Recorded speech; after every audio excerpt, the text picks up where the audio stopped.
जरा सोचिए, अगर मैं अभी आपके किचन में आकर सिर्फ 5 मिनट में बता दूं कि आपकी हल्दी, लाल मिर्च, धनिया या काली मिर्च में से कोई एक शायद असली ही नहीं है, तो क्या आप यकीन करेंगे? और अगर मैं कहूँ कि कुछ नकली मसाले ऐसे पदार्थों से बनाए गए हैं जिनका इस्तेमाल खाने में नहीं बल्कि इंडस्ट्री में होता है, तो सबसे डराने वाली बात यह है कि ये सब किसी गुप्त जगह पर नहीं बल्कि लाखों भारतीयों और रसोइयों तक पहुंच चुका है। सवाल सिर्फ इतना है कि आपके घर में भी ऐसा कुछ मौजूद है? अगर ऐसी ही आंखें खोल देने वाली डॉक्यूमेंट्री पसंद है तो चैनल को अभी सब्सक्राइब कर लीजिए। भारत को लैंड ऑफ स्पाइसेस कहा जाता है। सदियों पहले दुनिया के बड़े बड़े साम्राज्य भारतीय मसालों के लिए समुद्र पार करते थे। काली मिर्च को कभी ब्लैक गोल्ड कहा जाता था। दालचीनी, इलायची और लौंग की वजह से व्यापारिक रास्ते बदल गए। लेकिन आज जिस देश के मसालों ने दुनिया का स्वाद बदला, उसी देश से नकली मसालों का कारोबार भी करोड़ों रुपयों का बन चुका है। लेकिन सवाल है, आखिर कोई मसालों में मिलावट क्यों करेगा? जवाब बेहद सीधा है, पैसा। असली मसाले उगाने, सुखाने, साफ करने और पीसने में समय और लागत दोनों लगते हैं। लेकिन अगर कोई व्यापारी उसमें सस्ता पाउडर, रंग या बेकार सामग्री मिला दे तो उसका मुनाफा कई गुना बढ़ सकता है। और जब पिसा हुआ मसाला पैकेट में बंद हो जाता है, तब आम इंसान के लिए पहचानना लगभग नामुमकिन हो जाता है।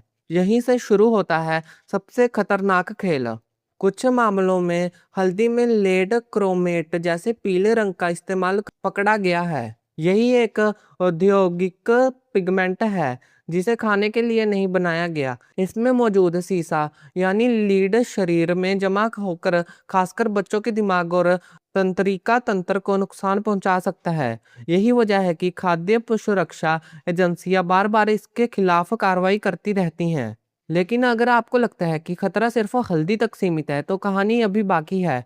लाल मिर्च पाउडर में कभी कभी ईंट का बारीक चूरा, रंगे हुए बुरादे या सस्ते रंग मिलाने के मामले सामने आए हैं। धनिया पाउडर में सूखी घास, डंठल या दूसरे पौधों का पाउडर मिलाने की घटनाएं पकड़ी गई हैं।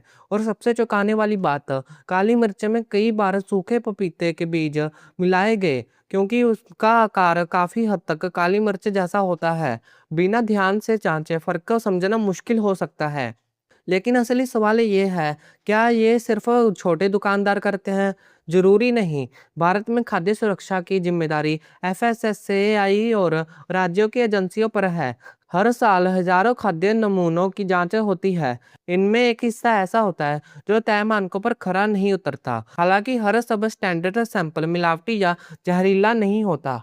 कुछ गुणवत्ता के कारण फेल होते हैं, जबकि कुछ के वास्तव में खतरनाक मिलावट पाई जाती है। इसलिए हर खराब सैंपल को जहर समझ लेना भी सही नहीं होगा। यानी तस्वीर हमारी सोच से कई ज्यादा जटिल है। अब जरा आपके मसालों के डिब्बों की तरफ देखिए। आपको क्या दिखता है? एक रंग, एक खुशबू, बस। लेकिन असली मसाले की पहचान सिर्फ रंग से नहीं होती। कई नकली मसाले इतने चमकीले दिखते हैं कि लोग उन्हें ज्यादा शुद्ध समझ बैठते हैं, जबकि कई बार प्राकृतिक मसालों का रंग थोड़ा हल्का और असमान हो सकता है। यही वजह है कि विशेषज्ञ कहते हैं बहुत ज्यादा चमकीला रंग हमेशा अच्छी गुणवत्ता की निशानी नहीं होता। लेकिन कहानी सिर्फ मसालों की नहीं है। भारत में समय समय पर दूध, घी, शहद, सरसों के तेल, मिठाई और यहाँ तक कि चाय की पत्तियों में भी मिलावट के मामले सामने आए हैं। त्योहारों के मौसम में ये जोखिम और भी बढ़ जाता है क्योंकि मांग अचानक बढ़ती है और कुछ लोग इसका गलत फायदा उठाने की कोशिश करते हैं। हालांकि यह कहना गलत होगा कि बाजार में बिकने वाली हर पैकेट नकली है। भारत में लाखों ईमानदार किसान, निर्माता और ब्रांड भी हैं जो सही गुणवत्ता बनाए रखते हैं। तो फिर आम इंसान करे क्या? सबसे पहली बात, हमेशा भरोसेमंद ब्रांड से खरीदारी करें। पैकेजिंग पर एफएसएसएआई लाइसेंस नंबर और जरूरी जानकारी जरूर देखें।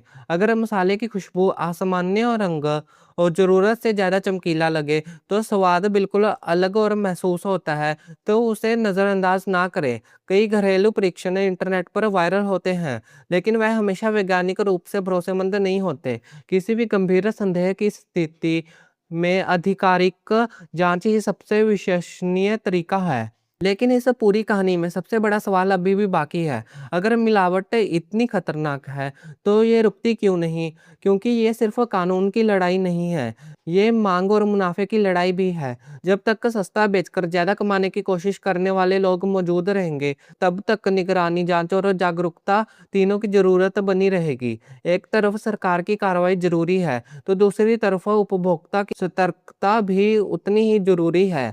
और शायद यही इस कहानी का सबसे चौंकाने वाला सच है। नकली मसालों का सबसे बड़ा हथियार कोई जहरीला केमिकल नहीं, बल्कि हमारी आँखों का भरोसा है। हम जो देखते हैं उसी पर विश्वास कर लेते हैं। लेकिन हर चमकीला लाल रंग असली मिर्च नहीं होता, हर गहरा पीला रंग शुद्ध हल्दी नहीं होता और हर काली गोल चीज़ काली मिर्च नहीं होती। क्योंकि आखिर में खाने का असली स्वाद सिर्फ़ मसालों से नहीं आता, वह भरोसे से आता है।